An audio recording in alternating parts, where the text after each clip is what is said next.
विरोधकांच्या डोक्यात फक्त कबर आणि कामराज, आमचं सरकार नरम आणि गरम नाही तर फक्त कायद्यानं चालणारं, मुख्यमंत्र्यांनी विरोधकांना सुनावलं. सुपारी देऊन बदनामीची मोहीम सुरू, कुणाल कामराजच्या गाण्यावरून एकनाथ शिंदेंचा हल्लाबोल, पाखंडीला पुढे करून शिखंडी आधार घेत असल्याची टीका. कॉमेडियन कुणाल कामरा आणि सुषमा अंधारे यांच्या विरोधात विधान परिषदेत हक्कभंग प्रस्ताव, तर हक्कभंग आणण्यासारखं मी काय केलं, अंधारेंचा सवाल. विधानभवनाच्या पायऱ्यांवर वरुण सरदेसाईंशी संवाद साधताना उद्धव ठाकरेंचा संताप, ठाकरेंच्या त्या वक्तव्यावरून चर्चेला उधाण. आज रात्री रायगडच्या पालकमंत्री पदाची घोषणा होणार, भरत गोगावलेंचं नाव जाहीर होण्याची दाट शक्यता, 2 महिन्यांपासूनचा वाद संपणार.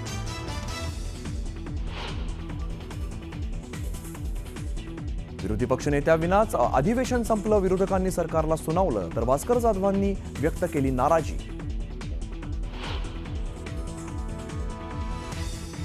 वाघ्या कुत्र्याची कथा सत्य, संभाजीराजे छत्रपती बोलतात ते 100% चुकीचं, संभाजी भिडेंचं विधान, तर कामरा प्रकरणावरून सर्वपक्षीय नेत्यांवर ही टीका.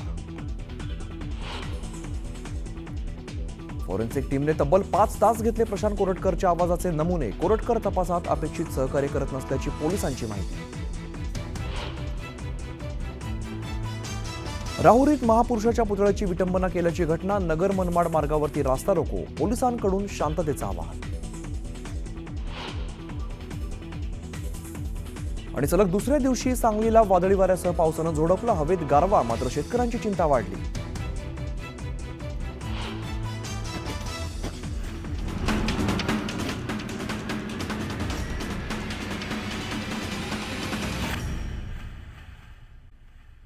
शिवसेना उभाटाने बॅनरबाजी केली आहे. ठाणे रिक्षा, चष्मा, दाढी, गुवाहाटी आणि गद्दार या शब्दांना महाराष्ट्रात बंदी आहे का, असा सवाल उपस्थित करत शिवसेनेला डिवचण्यात आला. पुण्यातील ससून रुग्णालयातून संतोष साठे या आरोपीने पलायन केलंय. छातीत तुकू लागल्यामुळे आरोपीला ससून रुग्णालयात दाखल करण्यात आलं होतं.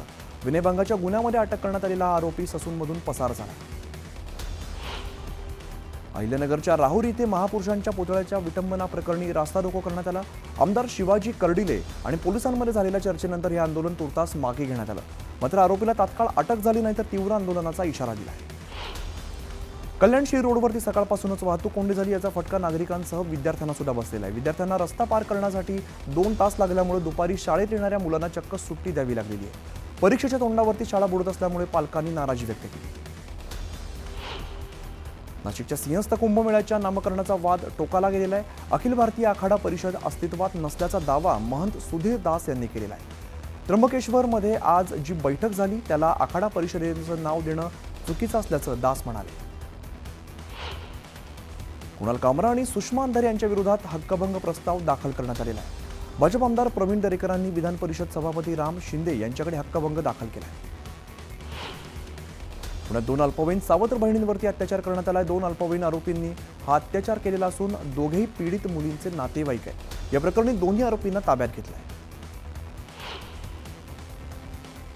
मुंबई विमानतळाच्या एका शौचालयामध्ये मृत अर्भक सापडल्यामुळे खळबळ उडालेली आहे. या अज्ञात व्यक्तीनं नवजात बाळ टर्मिनल 2च्या कचरापेटीमध्ये टाकलं होतं. या प्रकरणी पोलिसांनी गुन्हा दाखल केला आणि सीसीटीव्हीच्या आधाराने शोध सुरू आहे. दौंडमध्ये सापडलेली अर्भक ही भंगाळे रुग्णालयातील असल्याचं समोर आलेलं आहे. रुग्णालयातील कचरा भंगारवाल्याला नेण्यासाठी सांगितल्यामुळे नजर चुकीने त्याने बरण्या नेल्या, असं स्पष्टीकरण रुग्णालयातील डॉक्टरांनी दिलं. वर्सोव्यात एका दुकानात मराठीच्या मुद्द्यावरून कर्मचारी आणि ग्राहकांमध्ये वाद झाला. व्हायरल व्हिडिओची मनसेने दखल घेतली. मनसैनिकांच्या दणक्यानंतर कर्मचारी अखेर वठणीवरती आला. विधान परिषद सभापती राम शिंदेंच्या विरोधात दाखल केलेला अविश्वास ठराव शिवसेना उभाटानं मागे घेतलाय. विधान परिषदेचे विरोधी पक्षनेते अंबादास दानवेंनी हा प्रस्ताव दाखल केला होता. मुंबईच्या रस्त्यांवरील डांबराचं सांबर कोणी खाल्लं, आरशात पाहून वारसा सांगू नका, अशा शब्दामध्ये उपमुख्यमंत्री एकनाथ शिंदेंनी ठाकरे पिता पुत्रांवरती जोरदार हल्लाबोल केलाय. सर्वसामान्य शिवसैनिकांना कचरा समजण्यामुळे त्यांचा आता डस्टबिन व्हायची वेळ आली, असा टोला सुद्धा शिंदेंनी लगावलाय. उपमुख्यमंत्री एकनाथ शिंदेंनी विधान परिषदेत विरोधकांचा समाचार घेतलाय. हल्ली कोणीही येतं आणि संविधान दाखवतं, राणेंना तुरुंगात टाकलं तेव्हा संविधान कुठं होतं, असा सवाल शिंदेंनी उपस्थित केलाय. आमदार भास्कर जाधवांनी विधानसभेत एका वृत्तपत्राचा हवाला देत गंभीर आरोप केलेला आहे. लक्षवेधी लावण्यासाठी किती पैसे पाहिजेत असं सत्ताधारी आमदार विचारतात. पैसे घ्या मात्र माझी लक्षवेधी लावा असा आमदार म्हणत असल्याचा दावा भास्कर जाधवांनी केला. भास्कर जाधव जबाबदार व्यक्ती, त्यांनी अशा पद्धतीने बोलणं कितपत योग्य आहे? भास्कर जाधवांनी फडणवीसांना भेटावं आणि सांगावं, कोणी दोषी असेल तर त्याच्यावरती FIR दाखल करणार असं अजित पवार म्हणाले. विरोधी पक्षनेते पदाबाबत मुख्यमंत्री देवेंद्र फडणवीस यांनी सूचक विधान केलेलं आहे. बाजूच्या खुर्चीचा निर्णय ज्या दिवशी अध्यक्ष घेतील तो आम्हाला मान्य असेल, तोपर्यंत बाजूची खुर्ची काही काळ रिकामी राहू द्या असं फडणवीस म्हणाले. त्यामुळे अधिवेशनात विरोधी पक्षनेत्याची निवड नाहीच का अशी चर्चा सुरू होती. विरोधी पक्षनेते पदासाठी ज्यांचं नाव चर्चेत आहे त्या भास्कर जाधव यांनी यावरती प्रतिक्रिया दिलेली आहे. विरोधी पक्षनेत्याची निवड करायची नसेल तर सरकारने जाहीर करावं, सरकारकडे बहुमत आहे तरी सरकार का घाबरतंय असा सवाल भास्कर जाधव यांनी केला आहे. विधानसभा उपाध्यक्षपदी अण्णा बनसोडे यांची बिनविरोध निवड करण्यात आली. राहुल नार्वेकरांकडून बनसोडेंच्या नावाची घोषणा करण्यात आली. विधान परिषदेत एकनाथ खडसे पुन्हा एकदा मंत्र्यांवरती संतापले. सभागृहात फक्त 2 सदस्यांची उपस्थिती असल्यामुळे खडसेंनी संताप व्यक्त केलाय. अंतिम आठवडा प्रस्तावाला सर्वोच्च स्थान असून सुद्धा सदस्य संख्या नसल्यामुळे खडसे आक्रमक झाले. विधानभवन परिसरात तरुणाने झाडावरती चढून आंदोलन केलं. काही काळानंतर पोलिसांनी तरुणाला खाली उतरवलं. शिवसेनेचे माळशिरस तालुक्यातील कार्यकर्ते कुणाल कामरा विरोधात आक्रमक झाले. त्यांनी कामरा विरोधात माळशिरस पोलीस ठाण्यामध्ये गुन्हा दाखल केलाय. तर अकलूज, वेळापूर, नातेपुते या पोलीस ठाण्यामध्ये निवेदन दिलंय. पंतप्रधान मोदींच्या नागपूर दौऱ्यावरून काँग्रेसनं निशाणा साधलाय. पंतप्रधान नागपुरात येत असताना दंगल का घडली याचाही शोध घ्यावा अशी टीका काँग्रेस प्रवक्ते अतुल लोंढेंनी केली. सुरेश खाडे कामगार मंत्री असताना कॉन्ट्रॅक्ट पद्धतीने राबवून माथाडी कामगारांना अन्याय केला अशी टीका भाजप नेते नरेंद्र पाटलांनी केलेली आहे. परप्रांतीय कामगारांच्या ठिकाणी खऱ्या माथाडी कामगारांना संधी मिळावी अशी मागणी सुद्धा केली. राज्याचे क्रीडा युवक कल्याण मंत्री दत्तात्रय भरणे यांची वाशिमच्या पालकमंत्रीपदी नियुक्ती करण्यात आली आहे. सामान्य प्रशासन विभागाने भरणे यांना नियुक्तीपत्र दिलंय. भरणे हे उपमुख्यमंत्री अजित पवारांचे खंदे समर्थक आहेत.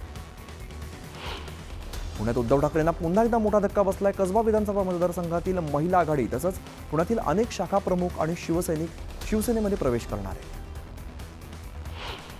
मंत्री भरत गोगावले यांच्या मतदारसंघात लवकरच जनता दरबार आयोजित करण्यात येणार आहे अशी घोषणा त्यांनी शिवसेनेच्या कार्यकर्ता मेळाव्यातून केली आहे. दर 10 दिवसांनी प्रत्येक तालुक्यामध्ये जनता दरबाराचं आयोजन केलं जाणार आहे. प्रशांत कोरटकरला ठेवण्यात येणाऱ्या कोठडी बाहेरील CCTV देण्याची मागणी इंद्रजित सावंतांनी पोलिसांकडे केली आहे. कोर्टाच्या कामासाठी फुटेज देण्याची मागणी सावंतांनी केली. वाघ्या कुत्र्याची समाधी हटवण्याच्या मागणीवरती संभाजीराजे छत्रपती ठाम आहेत. वाघ्या कुत्र्याचं संरक्षित स्मारकात नोंदी नाहीत. अनेक शिवभक्तांकडून आधीसुद्धा हा मुद्दा उपस्थित करण्यात आलाय असं संभाजीराजे म्हणाले. संभाजीराजेंकडून जीर्णोद्धाराचे फोटो सुद्धा सादर करण्यात आले. वाघ्या कुत्र्याच्या समाधीवरून गोपीचंद पडळकरांनी प्रतिक्रिया दिली आहे. कोणीतरी सांगतं म्हणून कारवाई नको, वाद उकरून काढणं योग्य नाही, समिती स्थापन करून संशोधन करा अशी मागणी पडळकरांनी केली. वाघ्या कुत्र्याची समाधी हा राज्यासमोरचा मुद्दा नाही. इतिहास तज्ज्ञांनी यावरती मत मांडावं, त्यानंतर सरकार मार्ग काढेल अशी प्रतिक्रिया अमोल मिटकर यांनी दिली. संभाजीराजे छत्रपतींनी पुरातत्व विभागाचे महासंचालक यदुबीर सिंह रावत यांची भेट घेतली. वाघ्या कुत्र्याच्या समाधीबाबत त्यांची भेटीत चर्चा झाली.